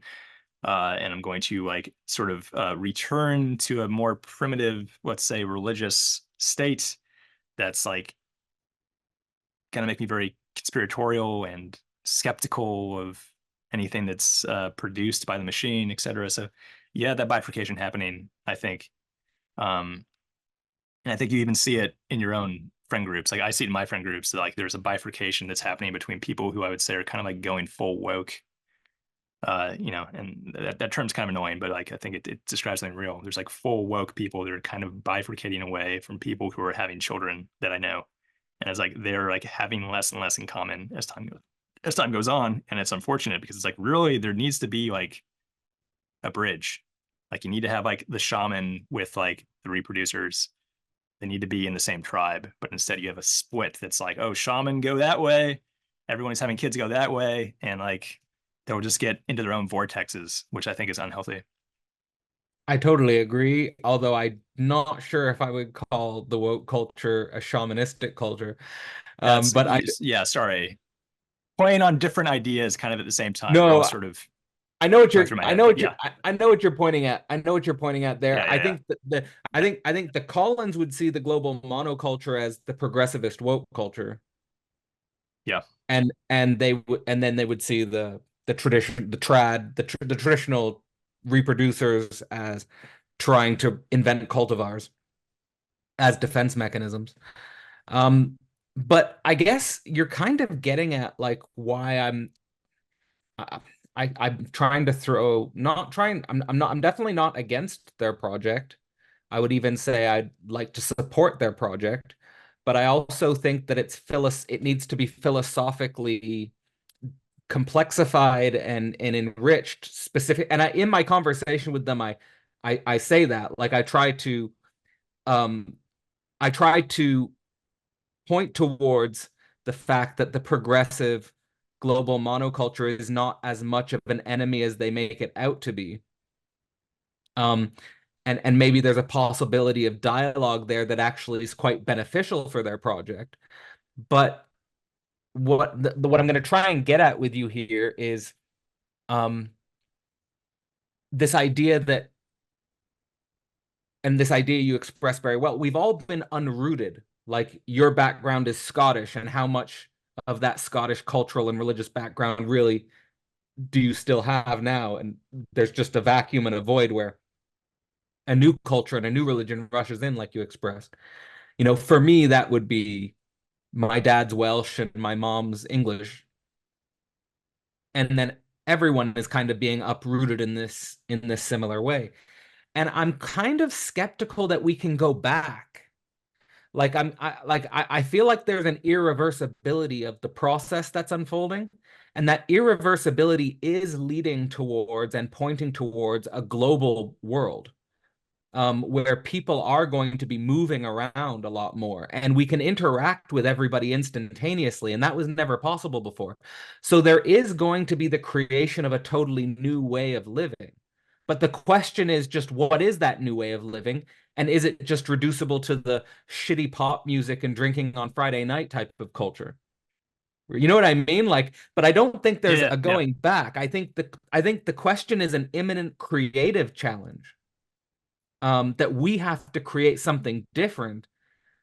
Um, and it's just anxiety provoking to be in the void of that process. Is that the way you see it? I agree. Yeah, yeah, and I think this is like a a major question I anticipate for my work, for instance, that someone might throw at me is like, okay, so are you saying we need to go back? Like it Yeah. kind of sounds like you're arguing for almost like anarcho-primitivism of like return to tribal hunter-gatherer societies. And it's like, no, that's not possible. And Yeah. it's like, oh, okay, so you're saying like we can't go back to this life that you're saying was more meaningful and fulfilling and where we were kind of in harmony with like the bio and the cultural. And it's like, yeah, I'm saying we can't go back to that life. And that's the great spiritual challenge. Is like, okay, so you are aware that we should go backwards, but simultaneously it's impossible. It's like, yes. And it's like, well, that's dissatisfying. It's like at first glance it is, but it's also like a deeply spiritual adventure of like what to do. And it could be nice if it would be really easy to just be like, oh, I'll just go back to being a tribe and out in the wilderness. Like, let's do it, everyone. And like I said with the communes, like it's like they tried that. It doesn't work. And like the metaphor that I think is like a good one for this is if you imagine the world of the past, let's say, I'd say it's something that evolved over millions of years, right? Um, and the culture around the lifestyle of the past, it's hard to trace its origins completely, but like it evolved for like, let's say tens of thousands of years, maybe hundreds of thousands of years to where it was, let's say a few thousand years ago, before the advent of like agriculture and civilization, let's say. Um, and it's like a temple. And it's like this really complex, beautiful, grand temple over time due to the patterns of evolution in the world, like it's like brick by brick, it was built and sculpted and complexified into this beautiful temple that's kind of like this a human cultural matrix that gets passed from generation to generation. It's this huge collection of ideas and rituals and stories and ways of living, and it's like this temple. And then you get to like the 20th century, a little bit before that, whatever, but like, and it's just like boom, the temple is demolished. It's like this thing that took hundreds of thousands of years to build. It's you just destroyed it. And then the idea is like, well, why don't you just rebuild it? And it's like you can't rebuild it. Like, what do you mean? It's like, why don't we just rebuild that amazing temple that got destroyed? It's like you can't. How would you even do that? It's like, oh, well, we'll just move to some land in Idaho and we'll just like build shacks and that's the temple. It's like, no, that's not the temple at all. It's like you're missing this extremely complex, mysterious cultural matrix, this legacy that people used to have. Like that was thrown away. You don't get it back. And that's the crisis. It's like, okay, so what do you do? It's like, I don't know what you do, but it's something like you need to sort of wrestle, you need to grapple with that problem and find some path forward. And, maybe it leads to multiple generations, many generations in the future. There's a new temple that's built that's not exactly the old temple, but it's something that, works as well. Maybe it's even an improvement upon the old temple. Like, I don't know. Maybe it's a spaceship now in that metaphor. Maybe it's taking off into some other plane of existence. But like that's the metaphor that makes sense to me, is that the temple was demolished, and once it's demolished, you don't rebuild it. Not exactly, not the way it was. You can't. But there's some other way to go that's not just, okay, well, let's lie in the dirt and die. It's like, well, no, that's also not a solution. So Totally agree. So, yeah, I mean, I just want to say that I've always seen I've always had a deep resonance with the way you've been developing your ideas. When I first heard the concept of the torch and had the first conversations with you back during coronavirus, I thought that there was a nice link in the way that you had been thinking and the way that I've been trying to think. And I also appreciate the Golden Shadow project um, that you had been developing with Alyssa.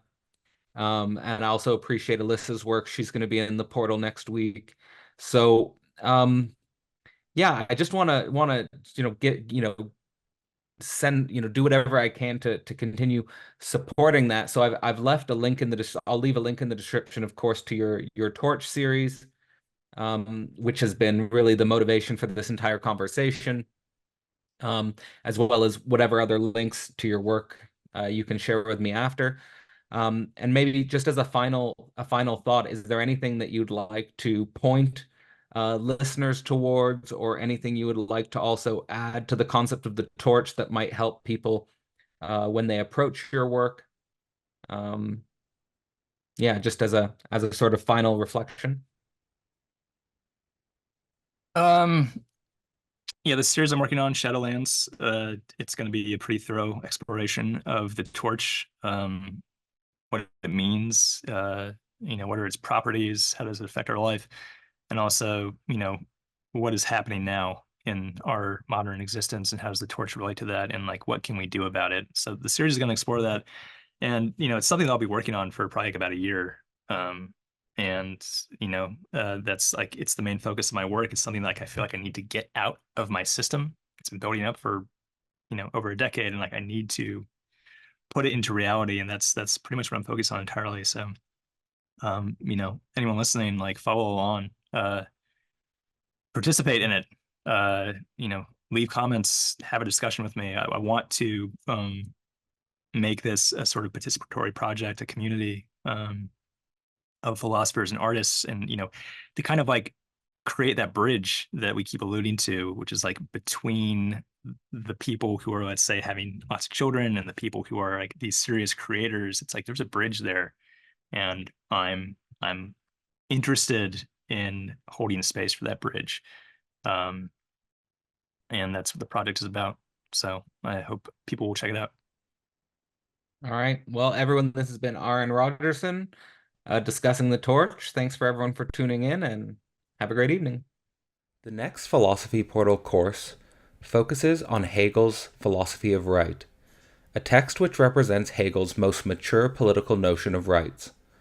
The course starts May 18th, 2024. To find out more, visit philosophyportal.online.